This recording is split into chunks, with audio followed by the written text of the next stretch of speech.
Assalamualaikum warahmatullahi wabarakatuh. Kembali dengan channel Ngopi, Ngobrol PC.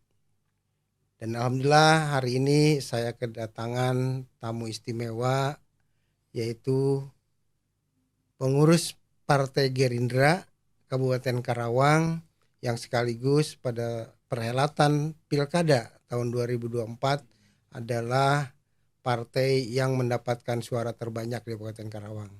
Jadi kalau hari ini hadir di tempat ngopi ini keistimewaan bagi saya untuk bicara. Yang akan saya sampaikan mungkin pertama yang akan kami tanyakan pertama adalah soal perhelatan Pileg dan Pilpres kemarin. Ya. Nah, saya perkenalkan ini Pak Haji Endang Sodikin. Nah, ini luar biasa kehadirannya di Terima kasih Pak Rektor izin. Ngopi. Ya, terima kasih sekali karena berkenan di sore hari ini bisa ngobrol-ngobrol. Baik, mungkin lanjut ke persoalan saja yang seperti saya sampaikan dalam pembukaan tadi. Ya. Di perhelatan Pileg dan Pilpres kemarin 2024 itu Ya. begitu luar biasa. Itu adalah hajatan besar bangsa Indonesia, dan termasuk di Kabupaten Karawang yang dalam posisinya Partai Gerindra ini jadi memiliki suara terbanyak ya di Kabupaten Karawang.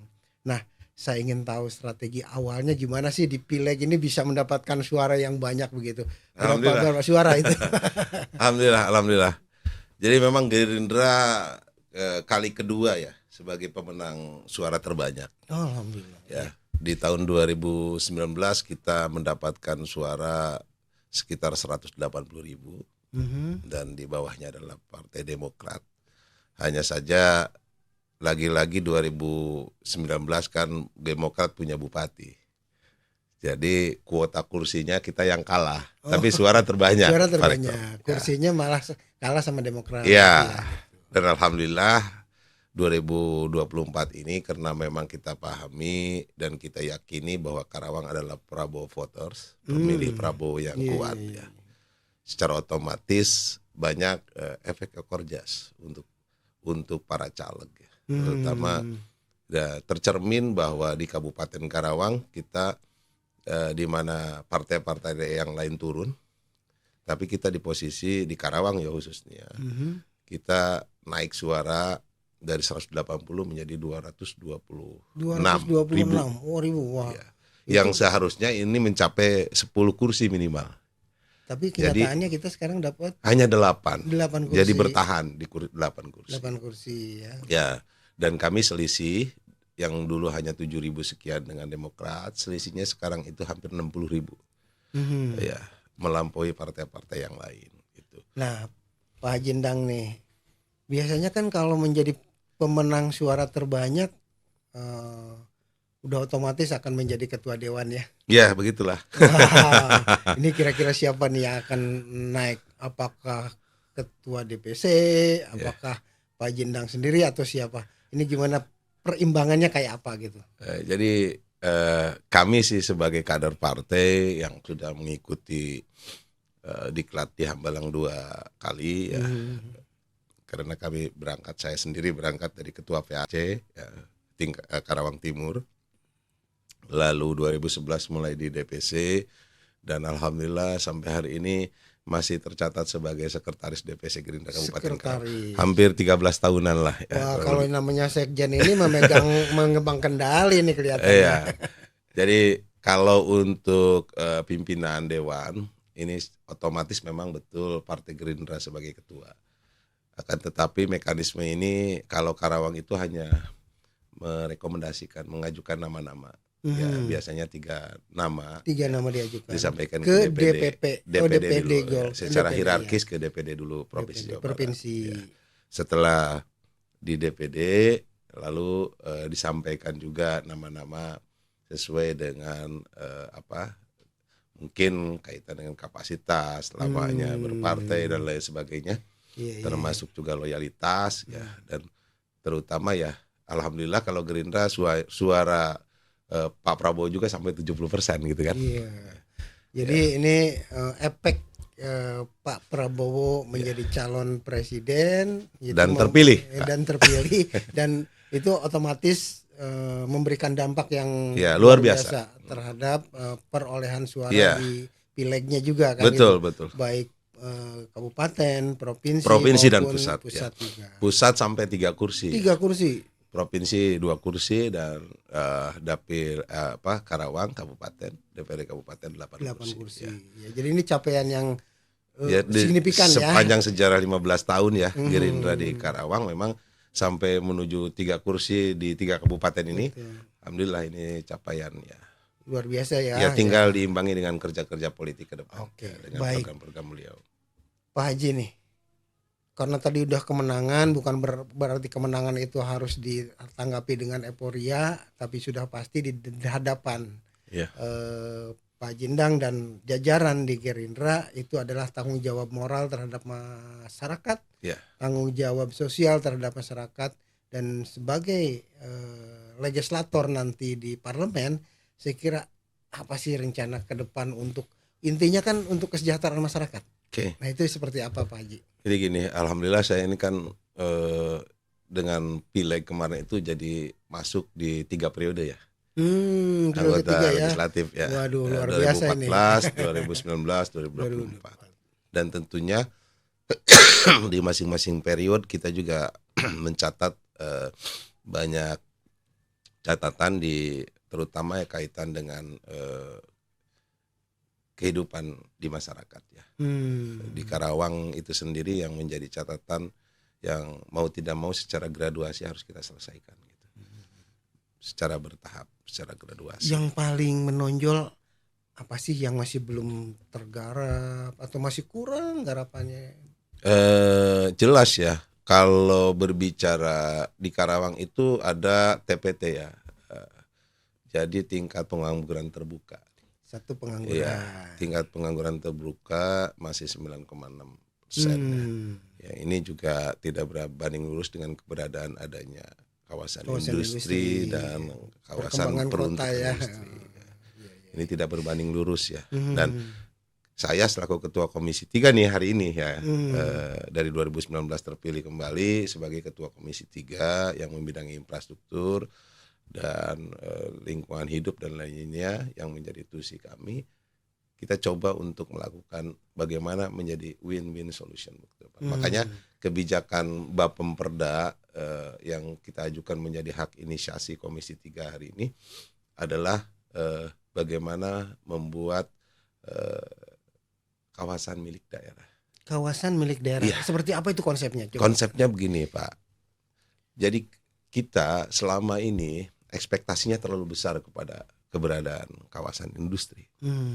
Ekspektasi besar terhadap zona industri. Kalau hari ini seiring dengan dinamika perundang-undangan 11/2020 ya tentang Omnibus Law secara otomatis menjadi kawasan peruntukan industri. Nah, apa gagasan latar belakang gagasan kami? Jadi kita ini jangan terlalu berharap kepada adanya industri karena mereka ini hubungan yang erat itu dengan pusat. Karawang hanya punya PBG, PBB, ya kan? Hanya 2 objek pajak saja dan retribusi. Nah, sedangkan tuntutan orang masyarakat bagaimana mudah diterima bekerja di Karawang. Sementara perusahaan itu punya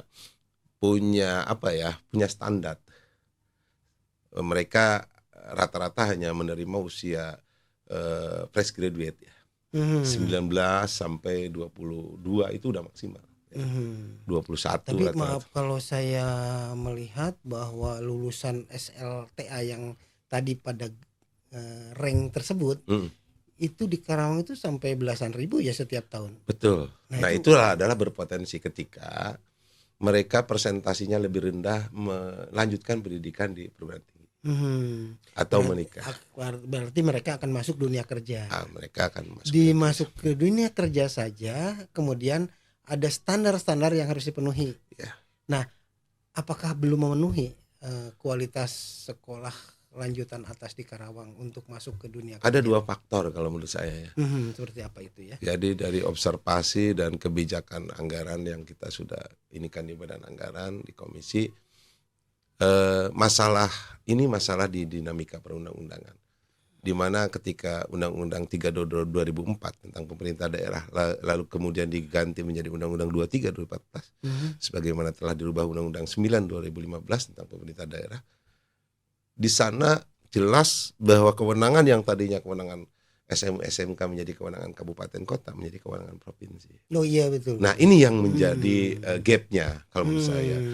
Maka apapun yang menjadi wacana lalu diimplementasikan dalam bentuk gagasan RPJMD dan lain sebagainya di dalam janji visi misi bupati, selama tata kelola yang menjadi kewenangan bukan kewenangan kita, Kabupaten. kita tidak akan secara bisa kafah, secara bisa keseluruhan. Berarti itu menjadi kendala tersendiri ya. Ini bagian daripada upaya apa tuh untuk mengembalikan kembali ke kewenangan kabupaten untuk SLTA ini? Ya mau tidak mau bagaimana politik oleh pusat ya. Seiring dengan dinamika presidennya ganti ya, terus juga seiring dengan mungkin banyaknya kabupaten kota yang melakukan judicial review. Nah, mungkin salah satunya itu judicial review itu. Judicial review paling konkret untuk menyampaikan gagasan hukum ya kepala daerah. Kan rata-rata kepala daerah itu janji politiknya wajar 12 tahun ya. Tapi ketika berbicara SMK menjadi kewenangan gubernur, jadi hanya sampai ke wajar 9 tahun gitu. Oke. Sekarang kan melihat masa sekolah rata-rata Kabupaten Karawang itu kan masih di angka 7 tahun ya. 8. Oh 8 tahun ya. 8 tahun itu nggak lulus SMP lah kalau. Iya. Kelas 2 putus sekolah. Nah, kelas 2 SMP putus sekolah. Iya. Apa itu upaya-upaya dari dari legislator kita nih yang akan ngantor nanti di parlemen kita nih di Kabupaten Karawang? Ya, tentu saja kalau kami kan on the track ya. Dari periode ke periode kebijakannya juga kita paham betul kaitan dengan ini. Terutama bagaimana terus meningkatkan rata-rata lama sekolah ya. Terus ini menjadi catatan penting di mana indeks pembangunan manusia kita ya, yang pendidikan, kesehatan, daya beli masyarakat.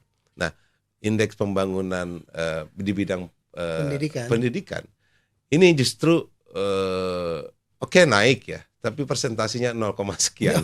Sangat kecil sekali ya. Padahal effort kita menyetujui anggaran bersama bupati siapapun dia. Itu bagaimana mensupport anggaran misalkan di paket-paket ya, untuk mengejar rata-rata lama sekolah. Terus dengan membuat suatu desain anggaran menyetujui anggaran Karawang Cerdas. Ini kan upaya ya. Tidak berpangku tangan terhadap kebijakan pusat yang KIP dan lain sebagainya, tapi daerah pun kami pun bisa mendesain agar tadi ya. Memang kalau berbicara dulu itu rata-rata lama sekolah kita itu sampai tadi ya 7,8 ya terakhir di periode kemarin ya. Nah, sekarang itu sudah mendekati 8 sekian ya. Nah, 8,03 kalau nggak salah. Jadi memang digit naiknya memang nggak signifikan kecil ya. Nah, harapan kita kan mungkin ya dengan perkembangan Kabupaten Karawang, karena rata-rata kan orang bicara, Karawang ini cepat sekali bertumbuhnya. Mereka kan ngelihat kasat mata, ngelihat pertumbuhan industri yang banyak, hotel yang banyak, pusat-pusat perbelanjaan yang banyak.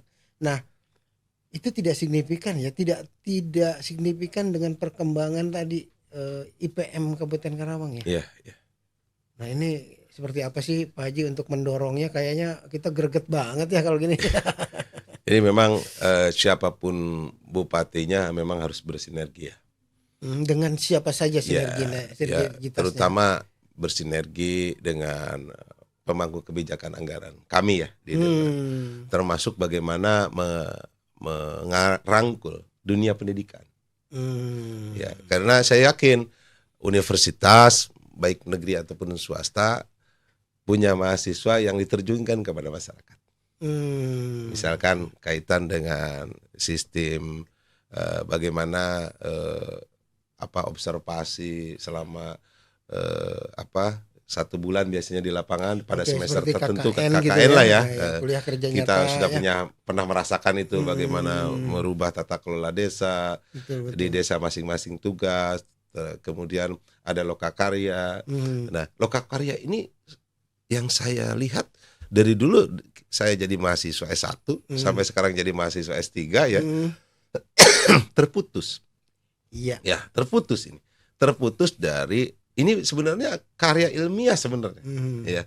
Tapi ini Bapeda juga seolah-olah ya hanu gitu. Pura-pura gitu. Pura-pura. Ya. Pura-pura malahan mungkin hasil lokakarya itu nggak diapa-apain. Iya, nggak diapa-apain. Padahal itu Iya. sebenarnya kritik gitu. Itu hanya Masukan. asal jadi apa disimpan di perpustakaan. Iya, seolah-olah jadi dianggap lokakarya ya dari desa, kecamatan sampai kabupaten itu ritual pendidikan seolah. menurut mereka yang nggak paham ini ya. luar biasa ini ya. Jadi ada pernyataan ritual pendidikan ini. Iya. Oke. Nah, oke.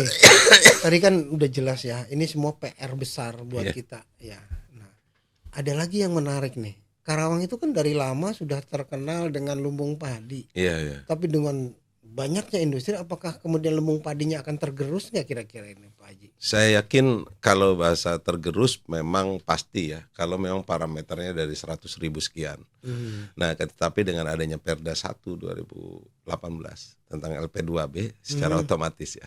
Kita LP2B itu lahan pangan berkelanjutan. Artinya kami juga tetap konsisten dengan ketika dulu ya kata orang tua bahwa Karawang adalah lumbung padi nasional 20% gitu ya. Meskipun kalau dilihat rata-rata sekarang sudah bukan 20% ya. Tentu saja kalau memang compare bandingkan dengan Indramayu ya masih luas Indramayu Subang, ya Indramayu Subang ya. Karawang di posisi kedua ya. Akan tetapi dalam konteks ini kita mencoba bagaimana kita membuat Karawang tetap memiliki ciri khas. Makanya membuat LP2B. LP2B itu sangat susah loh diimplementasikan. Karena dia perdanya 1 2018, akan tetapi peraturan bupatinya mungkin sampai hari ini belum keluar dalam proses penyempurnaan. Kemarin kayaknya 2023. Oh begitu. Ya. Baik. Tapi begini kan kalau tidak salah ya, lahan pangan berkelanjutan itu yang mempertahankan sekian puluh ribu hektar. 87.000 hektar. Lahan teknis di Kabupaten Karawang yang harus dipertahankan. Tapi kalau ngelihat dari rencana tata ruang wilayah atau yang disebut dengan sekarang RT/RW ya, rencana tata ruang wilayah itu ditinjau setiap 5 tahun. Bukankah setiap 5 tahun itu ada pergeseran wilayah lahan pangan berkelanjutan itu tergerus lagi oleh perumahan karena kan harus memenuhi itu. Nah itu program pusat juga itu terkadang perumahan. Nah, kira-kira gimana itu? Kalau menurut saya gini ya, kita harus firm dan harus sama-sama juga antara penyelenggaraan pemerintah daerah baik bupati dengan kami di legislatif ya. Bersama-sama bagaimana tetap konsisten untuk menjaga ini gitu. Di samping kita juga tidak bisa menafikan ketika berbicara dinamika perundang-undangan. Ada biasanya kalau program pusat adanya diskresi ya, meskipun lahan hijau, meskipun lahan pangan, meskipun LSD ya lahan sawah dilindungi sesuai dengan Kepmen yang baru bahwa Kepmen 1589 kita ada ya dengan dinamika perundang-undangan ini ada lahan sawah dilindungi. Jadi tidak serta-merta yang namanya, jadi ada berapa cantolan ya, belum juga mereka ada lahan hijau di LP2B, mereka juga di cover dengan adanya LSD. Sebenarnya sangat susah sekarang merubah gitu. Apakah tadi ketika kita bicara luas lahan, mau tidak mau tetap akan terkurangi dengan perkembangannya industri, perkembangannya jasa dan perdagangan di Kabupaten Karawang sehingga Karawang menjadi daerah urban. Ketika menjadi daerah urban, kebutuhan masyarakat ya tadi seperti perumahan, tempat perbelanjaan dan lain sebagainya. Nah, apakah konsepnya nggak bisa dirubah dari keluasan lahan ini sekarang menjadi bagaimana kalau lahan yang ada ini dipertahankan tadi kan bisa jadi oleh rencana tata ruang wilayah setiap 5 tahun tergerus lagi. Nah, mungkin mekanisasi pertanian yang harus digalakan. Kira-kira gitu. Itu yang paling real ya. Iya. Menurut saya gini ya, Karawang dari 2013 belum ada perubahan tata ruang. Karena yang ada yang eksis ius constitutum lah kalau bahasa hukum tata negara ya. Hukum yang lagi eksis perdanya adalah 2013 tentang tata ruang. Tentu saja konsiderannya mereka menggunakan Undang-Undang 32 2004 yang sudah tidak relevan. Iya kan? Nah, hari ini sudah Undang-Undang 23 2014 gitu. Seharusnya selama 5 tahun itu menjadi evaluasi. Karena memang kemarin kan banyak dampak Covid dan lain sebagainya sehingga pembahasan kita juga banyak dikooptasi ya, dibatasi, dilimitatif dengan keberadaan pandemi Covid kemarin. Maka sampai hari ini juga belum ada perubahan. Hampir mau 10 tahun ini ya. Bahkan 11 tahun gitu. Syukur-syukur nggak berubah. Iya. Gitu kan. Artinya kalau memang tidak berubah justru ini yang menjadi kendala gitu. Karena di provinsi juga Perda 9 tahun 2022 sudah melakukan perubahan tentang tata ruang. Maksud saya perubahan yang saya maksud adalah perubahan lahan yang dilindungi, sawah yang dilindungi itu Insyaallah, jangan sampai berubah. Itu yang harus dipertahankan. Kalau gitu. Itu sudah Kepmen ya, dari Kementerian ATR. Dan itu sangat sulit untuk melakukan perubahan itu tadi satu mungkin tawarannya adalah bagaimana mekanisasi pertanian menggunakan teknologi yang kita tahu mungkin di beberapa negara sudah sangat mutakhir ya dengan penggunaan IT dan lain sebagainya gitu kan. Mungkin ada satu Pak Haji yang harus sama-sama kita pikirkan. Beberapa waktu yang lalu mungkin Presiden Jokowi bicara soal ketahanan pangan, bahwa pada tahun ini ada berapa negara yang sudah kekurangan pangan dan mungkin itu akan merambah kepada kita. Nah ini kan akan sangat ironis banget dengan luas lahan kita yang banyak, tapi di satu sisi kita akan kurang lahan. Saya melihat satu sisi yaitu adalah kesadaran masyarakat tentang ketahanan pangan ini. Satu contoh, sekarang anak-anak kita mungkin Pak Jendang anaknya nggak mau disekolahkan ke pertanian. Kemudian anak-anak ini udah pasti ingin ke IT, ingin kedokteran, ingin apa-apa. Dan mereka ketika ngobrol di mall makan, yang dia makan kan bisa jadi roti, ya kentang dan lain sebagainya, dan mereka tidak pernah sadar bahwa itu dari tanah, dari pertanian. Bisa nggak ada regulasi untuk supaya menyadarkan generasi berikutnya bahwa ketahanan pangan itu perlu banget gitu kan? Betul. Bahwa mereka tidak melupakan bahwa semua yang kita menjadi hidup itu ya karena dari pertanian kan, kira-kira seperti itu. Betul. Ini menjadi PR ya sebenarnya. PR 20 tahunan. Yang ini sesungguhnya harus ada roadmap, ada peta arah ya yang real. Pertama tadi saya sepakat kaitan dengan paradigma pertanian kita. Masih tradisional. Penting 1 hektar urea 1,5 kintal, TSP 2 kintal gitu kan. Tanpa membandingkan bahwa pH tanah dari dulu sampai sekarang pernah nggak diukur. Ada perubahan, kan? Keasamannya dan sebagainya. Keasaman dan sebagainya. Maka tidak heran menurut saya sebagai anak petani ketika berbicara satu wilayah tertentu, karena kan biasanya dilatar belakangi oleh letak geografis ya. Bisa saja ya di wilayah tertentu kebutuhan ureanya bukan 2 kintal lagi, bisa mendekati 1 ton. Kenapa? Kenapa saya sampaikan petani kita masih tradisional? Yang mereka pikirkan, ini menjadi otokritik juga buat semuanya ya. Yang penting hasil produktivitas. Bukan bagaimana kita menghitung juga bagaimana nih dampak gitu. Yang penting kalau saya harus 8-9 ton, saya harus tambah lagi ureanya. Harus tambah lagi ininya dan lain sebagainya. ya secara otomatis membengkaklah biaya Biaya produksi, ya. dan otomatis hasil daripada pertanian pun ini ya, semakin sini makin khawatir. Kita sudah jarang ini yang namanya go green ya. Sudah jarang kaitan dan kembali ke back to nature ya. Gitu. Oke.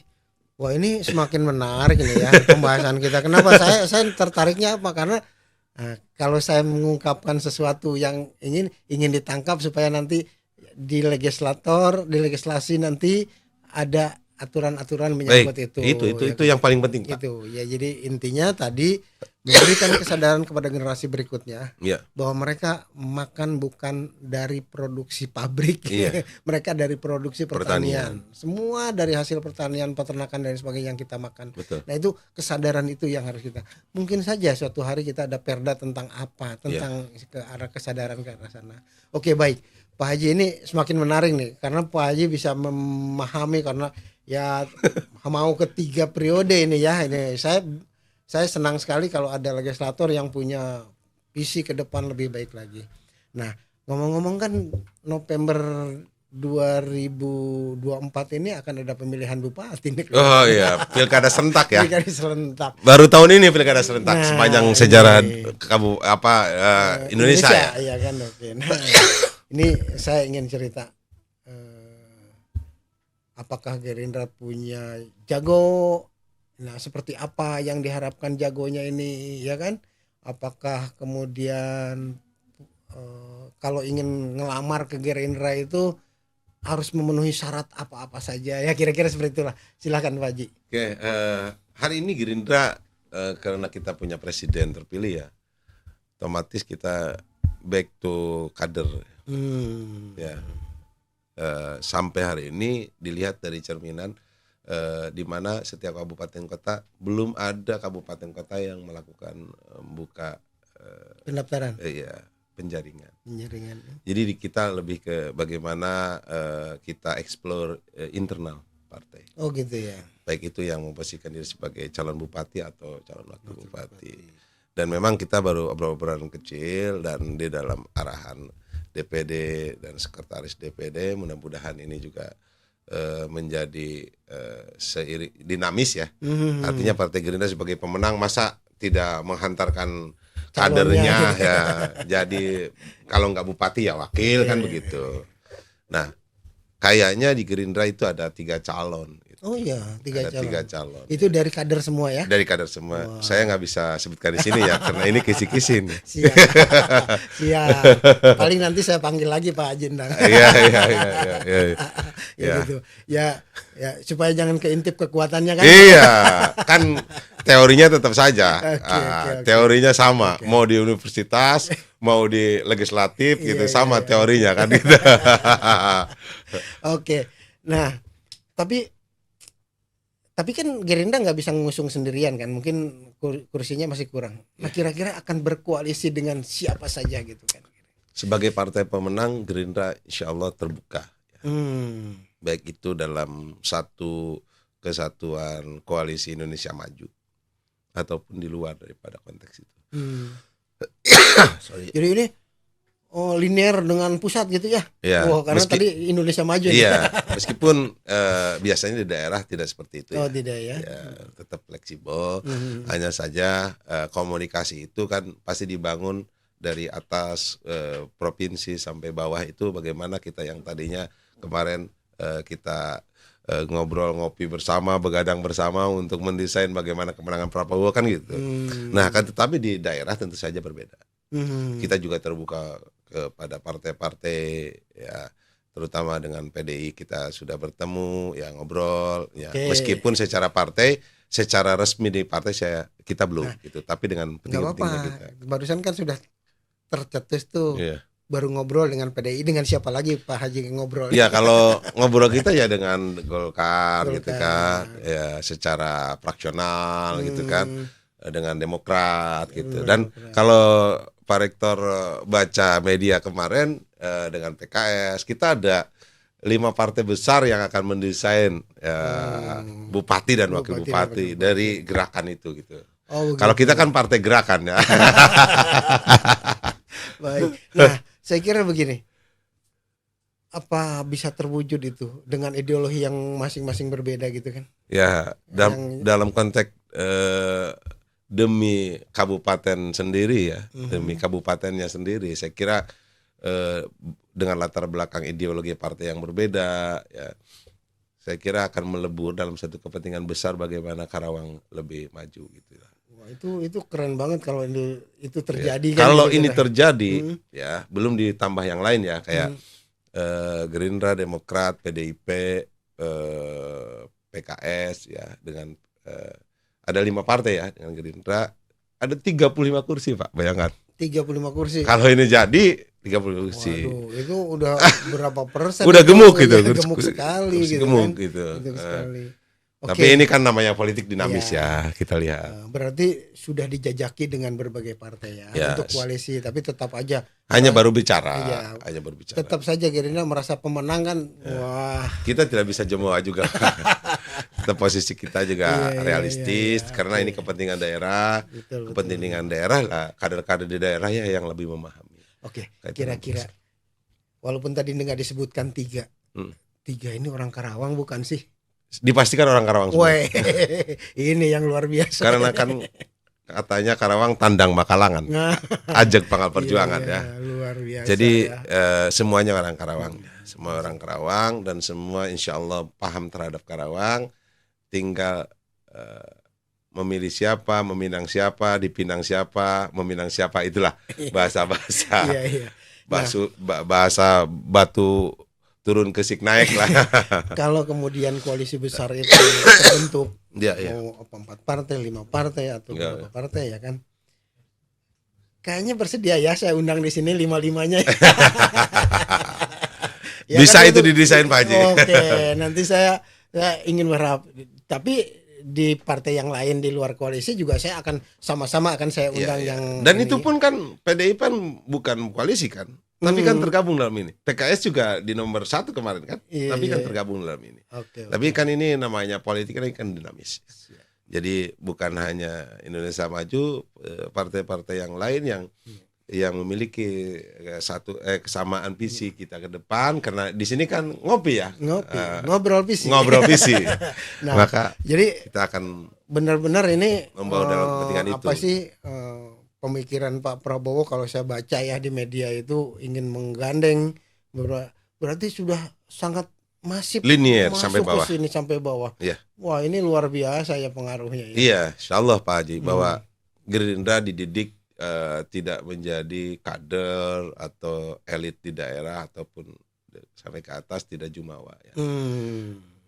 Dibudayakan merangkul, dieliminir untuk berbicara kebaikan, tidak menjelekan gitu. Jadi kalau bahasa Jawanya itu menang tanpa ngesorake gitu. Jadi menang pun tanpa menjatuhkan orang gitu. Ini apa filosofi yang bagus ya, Pak Prabowo saya kira menjadi suri tauladan politik ya buat gitu siapapun di negara ini. Oke.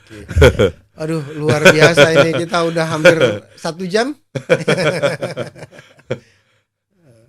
30 menit ya. Wah, kayaknya masih harus kita obrol lagi ini kelihatannya. Oke, baik Pak Haji.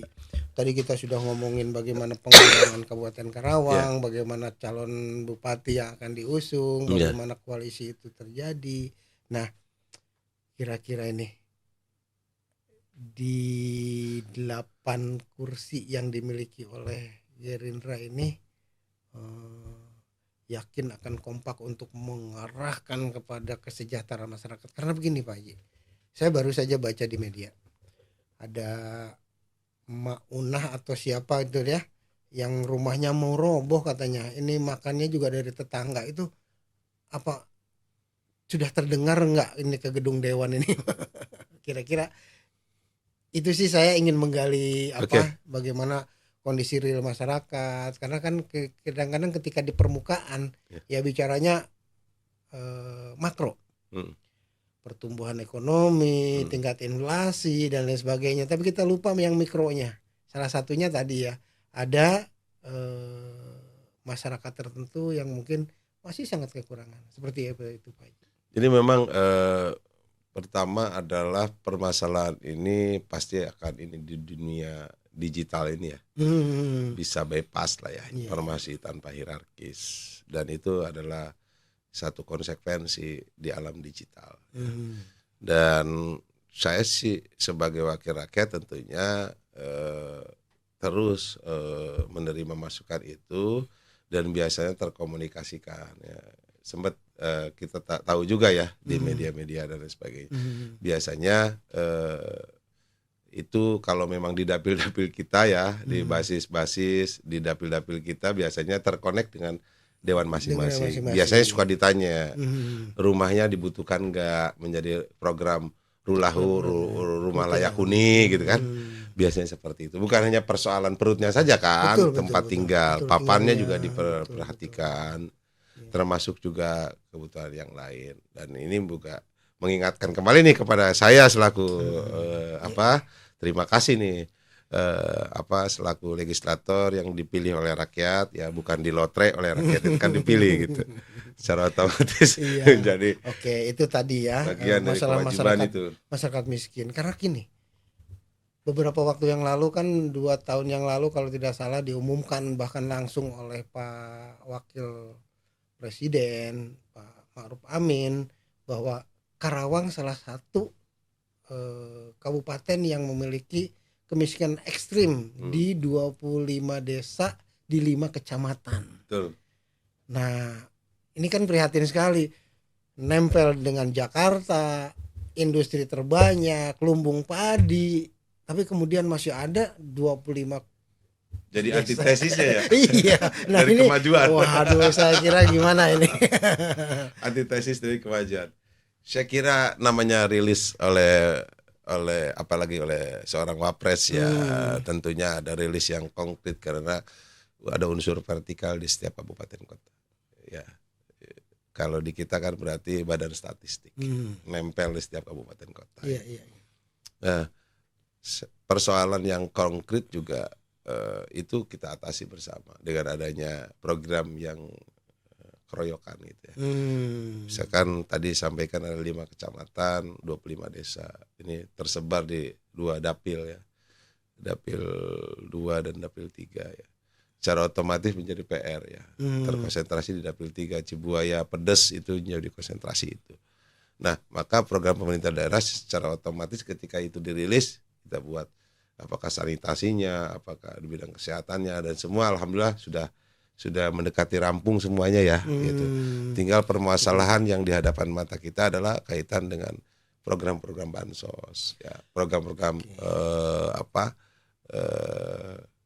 yang semacam stimulan lah ya buat yang tidak mampu. Nah, kenapa saya tanyakan lagi? Karena ini kan untuk edukasi kepada masyarakat, ya, untuk memberitahu kepada masyarakat bahwa itu udah dituntaskan loh, gitu kan gitu. Bukan saya mau menggali sesuatu yang negatif, tapi harus disampaikan kepada masyarakat bahwa ini sudah dituntaskan.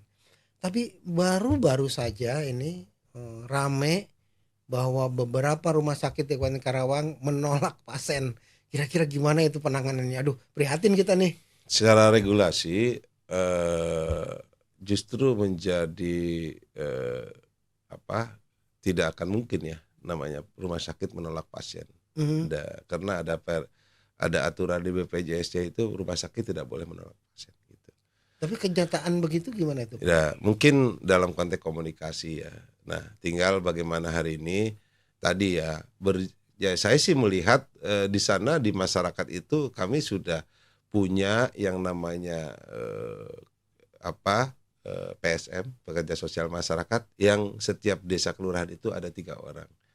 Nah, ini kan harusnya terkomunikasikan. Maka menjadi otokritik buat kami dan kami akan akan kritisi nanti dinas terkait untuk melakukan ini. Karena penerjemahan adanya government, adanya pemerintah daerah ya, baik itu eksekutif dan legislatif. Itu dan adanya mereka kan gitu untuk memberikan pelayanan ketika mereka mengalami ya kendala-kendala yang lain baru tingkat kecamatan turun baru kami. Berarti ini informasinya harus sampai kepada masyarakat bahwa setiap desa ada PSM. Ya. Apa itu petugas pekerja sosial masyarakat yang tugasnya adalah mengantar yang sakit, memproses administrasi, membantu KTP, KK apa ya bagi yang tidak mampu. Sampai hari ini kan Karawang sudah masuk UHC Pak, Universal Health Cover, pelayanan kesehatan semesta. Kalau dia punya KTP Karawang tidak mampu, dia akan gratis. Luar biasa ya. Iya. Nah ini yang belum tersampaikan secara luas UHC ya. Pak, yang dari tadinya Karawang Sehat sekarang transformasi menjadi UHC. UHC itu apa? Universal Health Cover. Jadi pelayanan kesehatan semesta. Oh gitu ya. Iya. Wah ini dengan adanya ngobrol PC ini jadi paham masyarakat ya. Iya. Ya, ini ya tinggal tadi ketika elemen di KTP-nya buruh harian lepas ya bisa Pak. Tapi kalau dia pekerja di perusahaan, nah nggak bisa ya. Nggak bisa. Oke. Ini Jadi diuntukkan ada untuk yang tidak mampu. Ya, ada kriteria-kriteria tertentu. Ya. Oke, satu lagi nih yang menarik. Baru saja saya kemarin ngobrol sama PDIP. PDIP menyoroti banget tentang abrasi di pantai utara Kabupaten Karawang. Sementara kan pantai utara Karawang itu ada 80 km. Ya itu yang potensi ekonominya sangat besar. Tapi kemudian itu terjadi abrasi yang begitu ya sangat luas sekali. Mungkin puluhan hektar, ratusan hektar yang sudah tergerus oleh arus laut. Mungkin ada gambaran lah nih dari pemenang pemilu nih. Saya kira konkret ya. PR ini terjadi ketika program mangrovisasi ini tidak jalan. Baik yang berawal dari APBD yang terdesain dalam suatu politik anggaran ataupun terhadap CSR. Kan kita punya perusahaan-perusahaan otomotif yang seharusnya. Karena tentu saja abrasi ini di latar belakangi memang kurangnya mangrove untuk melakukan. Karena mangrove itu ada bermacam nama ya, variasi ya, variannya beda-beda. Ada mangrove api, ada mangrove ini dan lain sebagainya. Ini memiliki ketahanan untuk bisa menghantam. Yang paling penting adalah bagaimana kerja kolaboratif. Kalau menurut saya, karena yang namanya abrasi itu bukan PR di Karawang saja. Setiap pantai utara sampai Cirebon, sampai Semarang, sampai Jawa Timur itu pasti terkena abrasi. Gitu ya. Dimanapun. Nah, cuma permasalahannya ada yang konsen untuk menggalakkan mangrovisasi, menanggulangi atau mempertahankan itu termasuk yang lebih konkret adalah membuat GT. Tahanan kayak buat dam-dam kayak gitu, misalkan 20 meter di sini, 80 meter di sini. Jadi mereka tidak direct ke permukaan. Oke. Saya menyoroti ya bahwa dulu itu kan mangrove itu jadi sendiri dan menjadi hutan mangrove yang begitu luar biasa, menjadi sabuk hijau di pantai kan itu itu justru menahan abrasi dan lain sebagainya. Nah, tetapi kemudian ada mindset masyarakat yang mungkin sedikit keliru. Mereka membuka lahan untuk tambak. Mereka menganggap mangrove itu adalah mendatangkan hama. Salah satunya adalah ada burung dan lain sebagainya. Mereka tidak diberikan pemahaman bahwa mangrove itu adalah membuat ekosistem biota laut menjadi sangat bagus gitu kan. Akhirnya kan mereka menganggap itu adalah akan mendatangkan ada ular, ada apa. Akhirnya dibabat. Kejadiannya mungkin sekarang, mungkin itu kejadiannya sekian puluh tahun yang lalu. Kejadian. Nah, ada nggak nanti keinginan Perda atau apapun untuk mengembalikan kesadaran masyarakat? Bukan soal mangrove-nya, karena gini, menanam itu gampang. Tetapi kalau tidak ada kesadaran orang untuk memeliharanya, mempertahankan, bahkan kemudian melestarikan, ini saya kira sulit kita untuk bisa menumbuhkan itu gitu. Ya, apapun ceritanya kita bicara sustainabilitas ya. Sustainable. Jadi mungkin saja ke depan bukan hanya sebatas menjadi Perbub tapi Perda. Artinya adanya pelestarian, adanya keberlanjutan kaitan dengan mangrove. Dengan 84 km dengan 9 kecamatan di Karawang ini tentu saja berpotensi ya.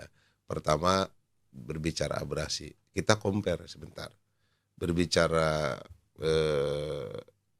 keberadaan mangrove di Dapil 3 dan Dapil 2, katakanlah di Dapil 3 Pedes, Cibuaya, Tirtajaya, dengan di wilayah Dapil 4 ya. Kayak Dapil 2 dan Dapil 4 di mana Cilebar masih bertahan tidak kena abrasi karena mangrove-nya juga Mangrove-nya hidup. ada. Ya. Terus Batu Jaya mungkin? Batu Jaya kesininya ya, sananya juga ada yang paling terkikis kan di wilayah Cibuaya sebenarnya yang los ya. Dan lain sebagainya. Cemara Jaya. Iya, Cemara Jaya. Nah ini juga menjadi harus terus disinilah peran dinas untuk terus melakukan turun ke lapangan, bukan enak-enakan di belakang meja ya dan lain sebagainya. Karena 84 km itu selain juga tugas kita membuat CT ya, membuat melanggengkan mangrove ya, juga di lain sisi adalah dari potensi yang lain, diantaranya adalah potensi TPI, tempat pelelangan ikan. Ya, kita belum ada program yang monumental di tempat pelelangan ikan. Contohnya gimana tuh? Ya kalau kita coba comparison ya, perbandingan dengan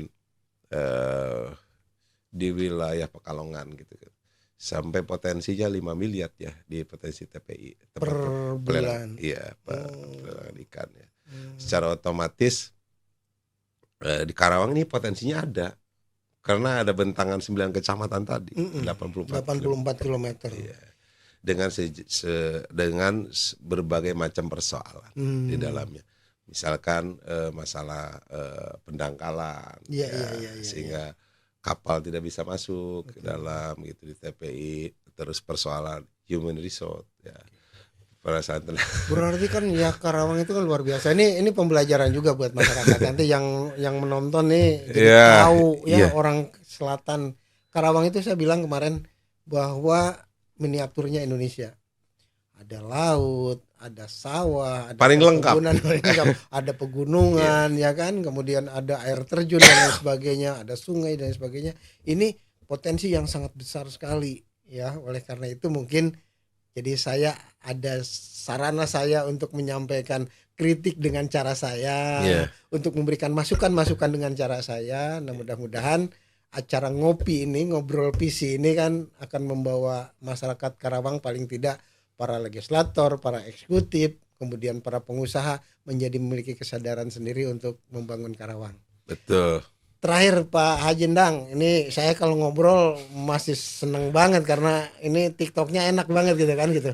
Oke, karena kita ngobrol PC, nah PC ke depan untuk Gerindra sendiri seperti apa? Jelas ya kalau Gerindra berbicara nasional sampai ke bawah ya, dimana yang ada di hadapan mata kita adalah bagaimana ke depan setelah Pak Prabowo dilantik ya. Kita juga punya program yang harus dituntaskan ya. Seiring dengan bagaimana juga pusat berbenah diri kaitan dengan misalkan program yang monumental ya. Makan siang gratis ya. Nah, ini juga menjadi harusnya jadi pemikiran ya. Agar infrastruktur di daerah siap. Karena tentu saja ini berbicaranya bukan berbicara pemberian bantuan tunai ya. Ini berbicaranya mereka harus makan di situ dengan sistem teruniformasi. Karena kalau sekarang sistem bantuan tunai masing-masing anak yang dikasih kan bahaya Pak. Betul. Bisa dibelikan apa? Gitu. Iya, yang misalkan banyak dibelikan jajannya sehingga hanya tempe yang timbul gitu ya. Betul. Tapi tujuan kita adalah supaya bersama-sama. Kalau makan daging ya daging semua. Kalau makan gitu proteinnya kan sama. Jangan sampai daging tidak ada, jangan sampai susu tidak ada. Ini kan supaya dibiasakan bahwa orang Indonesia sudah sederajat dengan orang-orang di Amerika dan di Eropa, terutama di Asia pun sudah mendekati lah untuk itu. Tujuannya itu kan Pak Prabowo, sehingga 5 tahun 10 tahun orang Indonesia itu sudah sama. Kalau kita coba berbicara misalkan kajian-kajian orang Indonesia dengan orang luar berapa kilo daging per bulan. Ya, betul kan? Nah, ini juga kita harus sadari itu. Bukan hanya Pak Prabowo dengan Pak Gibran membuat satu program yang asal-asalan. Ya coba kita bicara itu saja. Telur berapa kilo, ya, ikan berapa kilo, daging berapa kilo.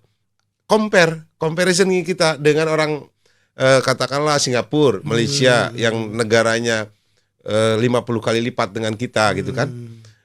Ya tentu saja kan jauh gitu kan. Nah, dengan adanya program makan siang ini semua menikmati yang sama sehingga kita sama dengan kabupaten kota yang berarti visinya ini linear dengan pusat. yang pusat. Iya, begitu mengamankan kebijakan itu dan mudah-mudahan hadir